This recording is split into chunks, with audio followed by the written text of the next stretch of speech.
How do you help a seller when they have no equity in their property? And how do you even turn that into a profitable deal for you? Well, one of our most recent deals is this exact situation. And trust me, this is not the first time we've ran across this type of situation. The seller is actually an ex-banker, and he recently refinanced his property. When I say recently, within the last couple years. So as you can imagine, there's really no equity left in this deal.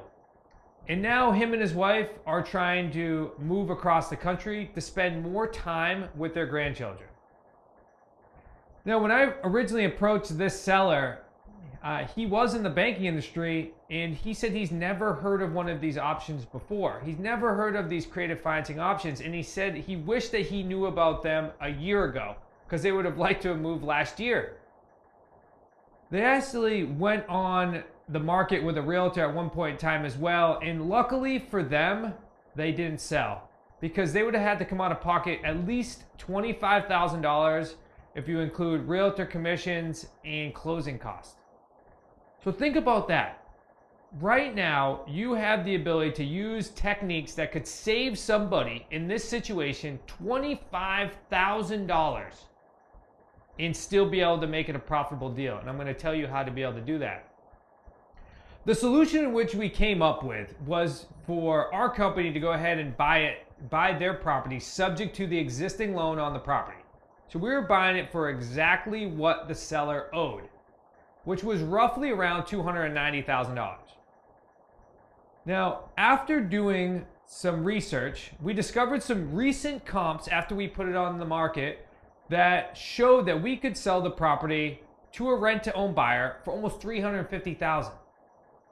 Now, because this market has been appreciating, those recent comps allowed us to position ourselves to already put a $50,000 premium on the property. Now, once we went ahead and marketed the property, we soon found a buyer that typically would fit our profile of a buyer that we work with on a consistent basis. The buyer's self-employed, he has his own fencing company, but he recently went through a divorce. And because he recently went through a divorce, his attorney was having him do some strategies that most banks would not finance on. Meaning they were said to make a couple late payments because the wife was making late payments.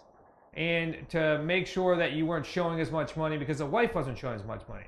So they were doing this bit of a dance. And we understood the dance. And after we were provided all of his DTI, his debt to income ratio, after being provided how much money he makes on a monthly and yearly basis through his company, we decided that he was a great fit for our program because really all he needed was time in order to qualify for a loan. Now, because we purchased this property subject to the existing loan, we knew that we had a really long time frame because we bought it for exactly what we owed, and we had a 10-year term. The seller asked us if we could give him an end date because typically when we buy it subject to the existing loan, there is no end date. But he knew that sometime in the future, he would want to be able to go buy another property. Now, since we went ahead and put together this deal, and because we had a long-term deal now, we were able to provide the buyer with at least a 36-month lease option term through our rent-to-own program.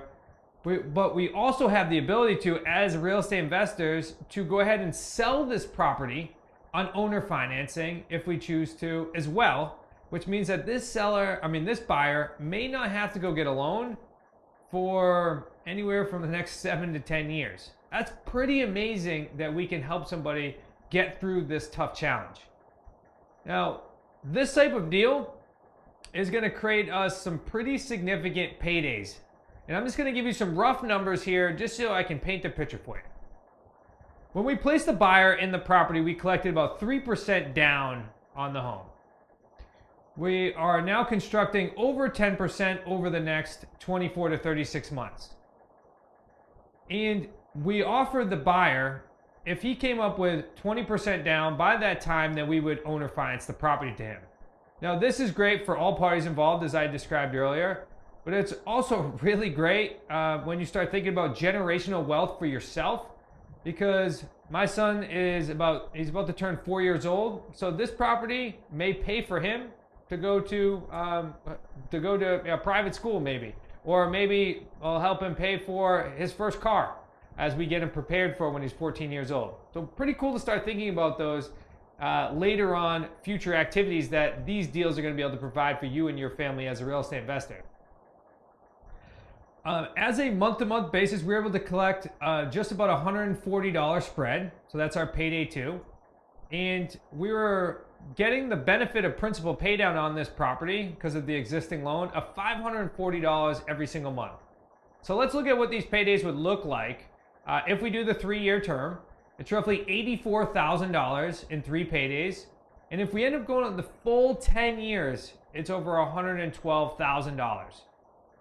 Just think about how powerful these tools in your hands can be when you have the ability to buy a property from a seller that has 0 equity and still be able to create 6-figure income. Think about how powerful it is when we put these tools, these techniques in your hands where you're able to help out a seller which was going to come out of pocket $25,000 and had no equity in their home, and to be able to create 3 distinctive paydays of 6 figures and above. Look, this is a great deal, but this is only one of hundreds of deals in which we've done within our community. Head on over to smartrealestatecoachacademy.com and dive into our deal structure Sunday overtimes so that way you can see the mechanics and all the numbers for all of these deals.